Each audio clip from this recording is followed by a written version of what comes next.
গত বুধবার মালদার মোথাবাড়ির ঘটনা, যেখানে আদালতের নির্দেশে কর্তব্যরত জুডিশিয়াল অফিসারদের ঘেরাও করে রাখা এবং তাদের বেরোনোর সময় তাদের ওপর হামলার ঘটনা, যে ঘটনায় সুপ্রিম কোর্ট কিন্তু ইতিমধ্যেই কড়া ভৎসনা করেছে প্রশাসনকে, আপনারা জানেন। এবং সেই ঘটনায় আজকে ইলেকশন কমিশনের নির্দেশে এনআইএ যারা তদন্ত করছে সুপ্রিম কোর্টে, তাদের রিপোর্ট দেওয়ার কথা রয়েছে। এই নিয়ে কথা বলবো, বিজেন্দ্র সিংহ আমাদের সঙ্গে রয়েছেন টেলিফোন লাইনে। বিজেন্দ্র, একেবারে প্রশাসনকে আগের দিন সুপ্রিম কোর্ট তুলোধনা করেছে, রাজ্যের আইন শৃঙ্খলা পরিস্থিতি সর্বতোভাবে ভেঙে পড়েছে, তার পাশাপাশি যেভাবে বিচারকদের উপরে হামলার ঘটনা ঘটেছে অত্যন্ত নক্কারজনক, এমনটাই তাদের মন্তব্য ছিল। সেই ঘটনাক্রম এবং তার প্রেক্ষিতে আজকে এনআইএর যে রিপোর্ট দেওয়ার কথা রয়েছে সেই সম্পর্কে জানতে চাই। সেদিন সুমতো কেস নিয়েছিল সুপ্রিম কোর্ট, যখন কলকাতা হাইকোর্টের চিফ জাস্টিস একটা চিঠি পাঠিয়েছিলেন সুপ্রিম কোর্টের কাছে। রাত অব্দি জেগেছিলেন চিফ জাস্টিস নিজে, তিনি জানিয়েছিলেন কিভাবে উদ্ধার করা হলো এই জুডিশিয়াল অফিসারদেরকে, 5 জনকে, যার মধ্যে 3 জন মহিলা ছিলেন। সেটা আমরা সুপ্রিম কোর্টের চিফ জাস্টিসের মুখে শুনেছিলাম এর আগে যখন হিয়ারিং হয়েছিল।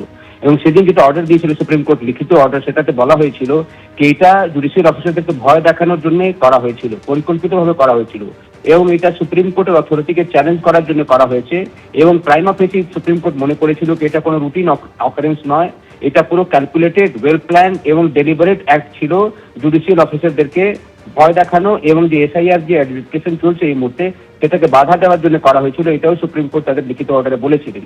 এবং তার সঙ্গে সঙ্গে বলেছিলেন কি যে ঘটনা ঘটেছিল সেটা রিফ্লেক্ট করছে কি কিভাবে মালদা জেলাতে আইন শৃঙ্খলা পুরো ভেঙে পড়েছে, এবং তারপর তারা এনআইএ বা সিবিআই কে তদন্ত করানো হোক এরম নির্দেশ দিয়েছিলেন ইলেকশন কমিশনকে।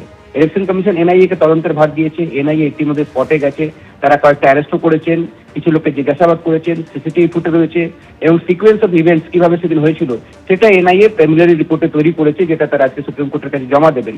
তবে সুপ্রিম কোর্ট এতটাই ক্ষুণ্ণ ছিল সেদিন কুসুমিতা, কি তারা বলেছিলেন কি পশ্চিমবঙ্গের চিফ সেক্রেটারি, ডিজিপি এবং মালদা জেলার এসপি এবং ডিএমএ কে শোকজ করা হয়েছিল, তাদের বিরুদ্ধে কেন ব্যবস্থা নেওয়া হবে না, যেভাবে আইন শৃঙ্খলার পরিস্থিতি খারাপ হয়েছিল মালদা জেলাতে সেদিন।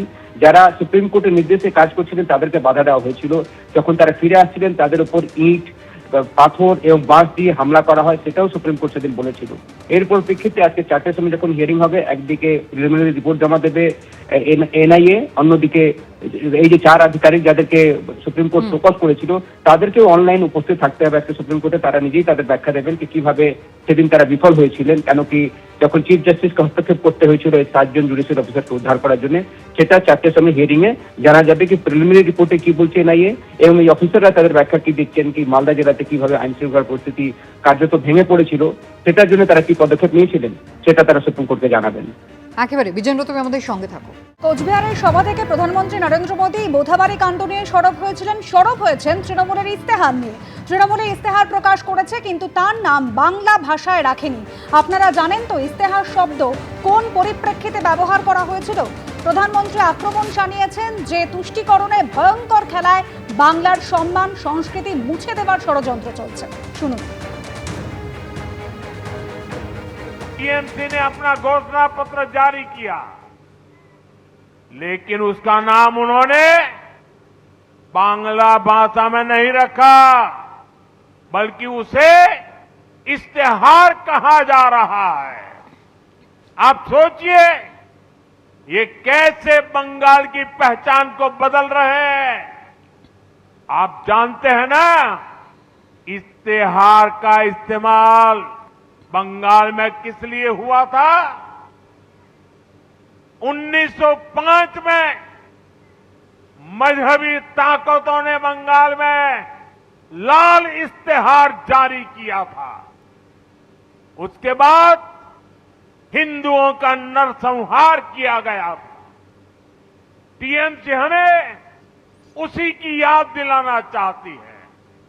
आपको भूलना नहीं है, यहां निर्मम सरकार में खुलेआम धमकी दी रही है। ये खास मजहब के लोग बंगाल में हिंदुओं का रहना मुश्किल कर देंगे। तुष्टीकरण का ऐसा घिनौना खेल बंगाल के सम्मान और बंगाल की संस्कृति को मिटाने का ऐसा षड्यंत्र, लेकिन अब बहुत हो गया।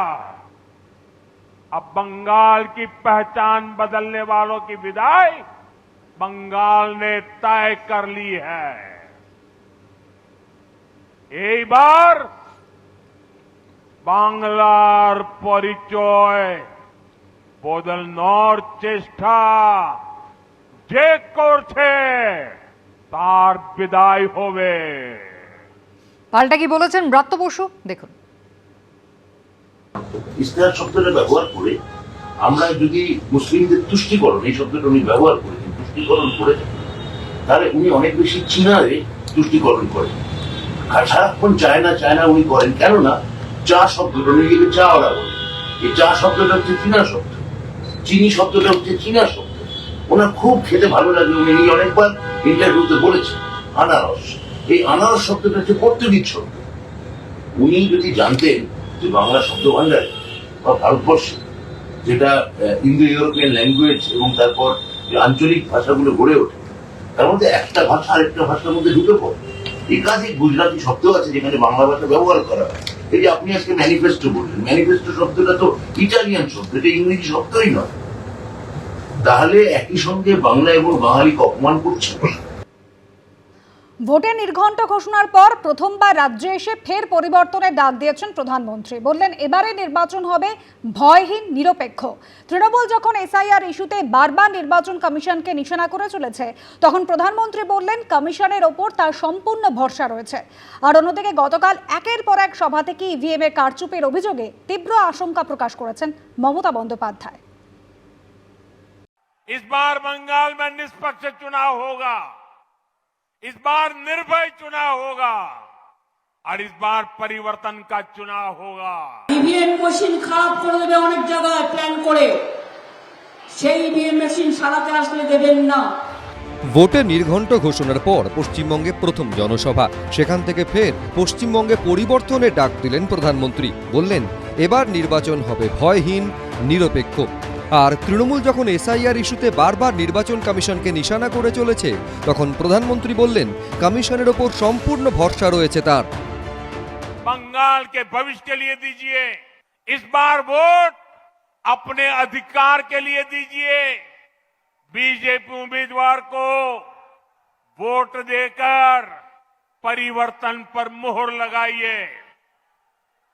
मुझे चुनाव आयोग पर पूरा भरोसा है, इस बार बंगाल में निष्पक्ष चुनाव होगा, इस बार निर्भय चुनाव होगा और इस बार परिवर्तन का चुनाव होगा। অন্যদিকে আবার শমশেরগঞ্জ, জিয়াগঞ্জের সভা থেকে কখনো ইভিএমে কারচুপি তো কখনো মনোনয়ন জমা দেওয়ার চক্রান্তের আশঙ্কা প্রকাশ করলেন মমতা বন্দ্যোপাধ্যায়। ইভিএম মেশিনে এক থেকে যত বুথ গুনতে হবে, আর 5টা করে সিম্বলও যদি থাকে 5টাতেই টিপে টিপে ভোট দিয়ে দেখবেন সেখানে ভোটটা ঠিক মতো পড়ছে কিনা। ইভিএম মেশিন যখন চেক করবেন ভিভিপ্যাট যেন থাকে, এটা দেখে রাখবেন। আমাদের দাবি বাইরে থেকে গণতন্ত্রের রক্ষক মানুষ যাতে দেখতে পারে ওই EVM machine central force check করছে কিনা, কোনো চিপ ঢুকাচ্ছে কিনা, হ্যাক করছে কিনা। ওরা পারে না, এমন কোনো কাজ নেই। গত 14ই মার্চ ব্রিগেডের সভা থেকে পশ্চিমবঙ্গে লড়াইয়ের সুর বেঁধে দিয়েছিলেন প্রধানমন্ত্রী। রবিবার কোচবিহারের সভায় তিনি বলেন তৃণমূলের পাপের ঘড়া পূর্ণ হয়েছে। পাল্টা জবাব দিয়েছে তৃণমূলও। कुछ दिन पहले राजधानी कोलकाता के ब्रिगेड ग्राउंड से मैंने बंगाल में परिवर्तन महाअभियान की शुरुआत की थी। ब्रिगेड ग्राउंड की वो ऐतिहासिक तस्वीरें, वो जन सैलाब, जनता का उत्साह, जनता का जुनून, तब से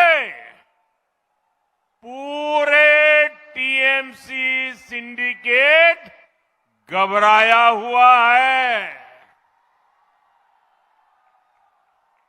और आज मैं देख रहा हूं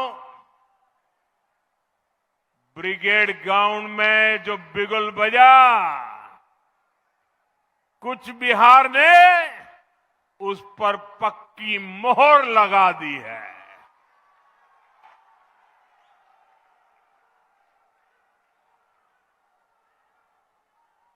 इस माहौल और हुजूम ने ये पक्का कर दिया है टीएमसी के पापों का घड़ा अब भर चुका है। প্রধানমন্ত্রী নির্বাচন কমিশনের উপর পূর্ণ আস্থা আছে বলেছেন, কারণ ওনার দলের এজেন্ট, ওনার দলের দালাল, ওনার দলের শাখা সংগঠন, ওনার দলের গণসংগঠন, তো ওদের দিয়েই তো বিজেপি কাজ করাচ্ছে। তো ওদের উপর আস্থা রাখবে না তো কাদের উপর আস্থা রাখবে? উত্তরবঙ্গ বিজেপির শক্ত ঘাঁটি, সেখান থেকেই নির্বাচনী সভা শুরু করে পরিবর্তনের ডাক দিলেন নরেন্দ্র মোদী। কিন্তু পরিবর্তন কি হবে, নাকি ফের ক্ষমতায় আসবে তৃণমূলই? উত্তর মিলবে 4 মে। আশাবুল হোসেন, শিবাশিস মৌলিক, সুদীপ্ত আচার্য, এবিপি আনন্দ। এবিপি আনন্দ, এগিয়ে থাকে, এগিয়ে রাখে।